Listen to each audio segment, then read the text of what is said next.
Antes de todo, te invitamos a suscribirte al canal, activar la campanita y realizar tus comentarios. Síguenos también en nuestra página de Facebook y en nuestra página de Instagram. Veremos la reproducción vegetal.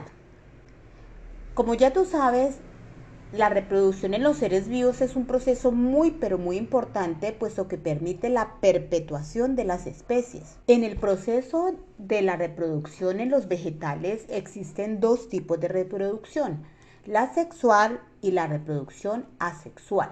Hablamos de la reproducción asexual cuando a partir de la célula de una planta se crea otra idéntica debido al procedimiento de mitosis. La reproducción asexual se suele dar en las plantas no vasculares, es decir, en las que no tienen raíces, tallos ni vasos que conduzcan la savia.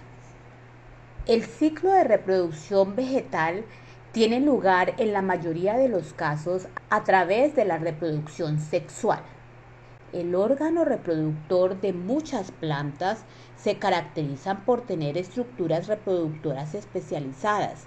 Ellas son las flores, en las cuales ocurre la reproducción sexual y se forman las semillas a partir de las cuales se desarrollan los frutos. Este importante órgano reproductor de los vegetales, que son las flores, pueden ser masculinas cuando están formadas por estambres, que es un órgano que genera el polen, normalmente de color amarillo, y si rozamos los estambres con un pincel podemos ver los pequeños granitos de polen que se adhieren a él. El ejemplo más típico de este tipo de flores machos las encontramos en el calabacín, en el pepino, la sandía y el melón. En el caso del maíz, la flor macho es la que sale en la parte superior. Las flores femeninas, por su parte, están formadas por el pistilo, que es el órgano por donde entran los granos de polen para fecundarla. La flor femenina se le ve por la parte inferior la forma del fruto, ya sea calabaza, calabacín, melón o sandía, por ejemplo. También se puede dar el caso de que la planta tenga el sexo masculino y femenino en la flor, lo que se les conoce como hermafroditas. En muchos casos se requiere de los insectos polinizadores para la reproducción vegetal, pero también tenemos otros en el cual el órgano femenino, llamado estigma, se encuentra por encima de los estambres, el órgano masculino. Esto es para mantener la diversificación genética y que una abeja lleve el polen de una planta para fecundar otras. Para que se dé la reproducción en los vegetales, se requiere de la fecundación o polinización, que es el transporte del grano de polen desde la antera hasta el estigma de la misma flor o de otra de la misma especie. Para que eso ocurra, es necesario que los granos de polen queden en libertad. Cada planta que sigue este proceso florece y da semillas una vez es polinizada. Según el método de transporte del grano de polen, las plantas pueden ser entomófilas. Llamamos plantas entomófilas a aquella cuyo conjunto de características de las flores permite que sea polinizada preferiblemente por insectos. La entomófila abarca, además de las flores polinizadas por abejas, a las que son polinizadas por un gran número de especies de insectos polinizadores, como las moscas, las avispas, mariposas, polillas y escarabajos.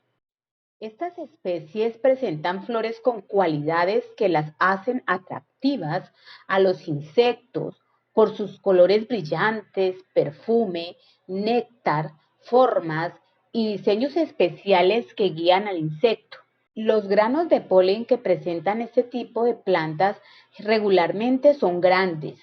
Además, tenemos las plantas anemófilas. Son aquellas que aseguran su polinización por medio del viento, o sea, son polinizadas por el viento. Los granos de polen suelen ser más pequeños y pegajosos, tendiendo a unirse en grupos y a adherirse al cuerpo del insecto en vez de flotar fácilmente en el viento. Además, suelen tener más valor nutritivo para el insecto. Estas especies tienen que producir cantidades muy grandes de polen, lo que es a veces muy perceptible en bosques de pinos cuando el suelo se tiñe de amarillo por la gran cantidad de polen que estas especies producen durante la floración. Solo cuando dan estas dos condiciones puede asegurarse que se dé la polinización.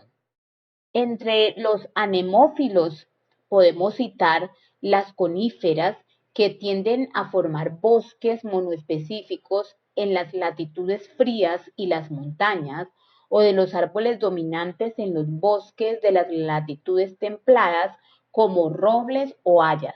Y tenemos además las plantas ornitófilas, en donde la polinización de las flores se realiza por parte de las aves.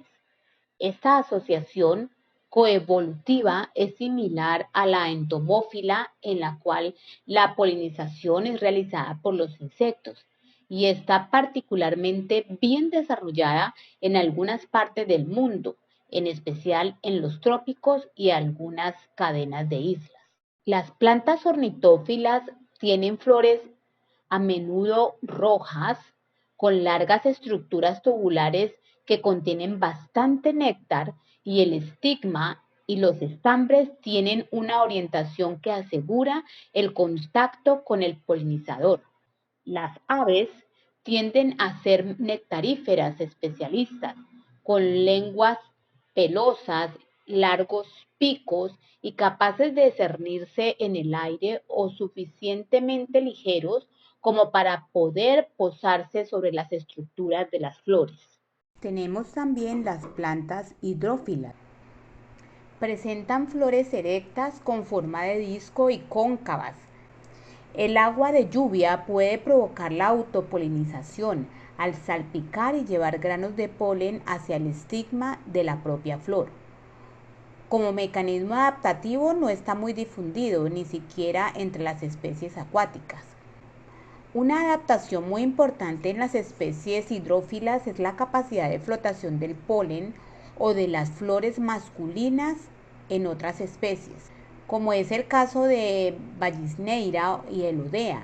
Las flores masculinas que se forman cerca del lecho donde habitan se desprenden de la planta y suben hasta la superficie, donde flotan hasta alcanzar las flores femeninas de la misma especie.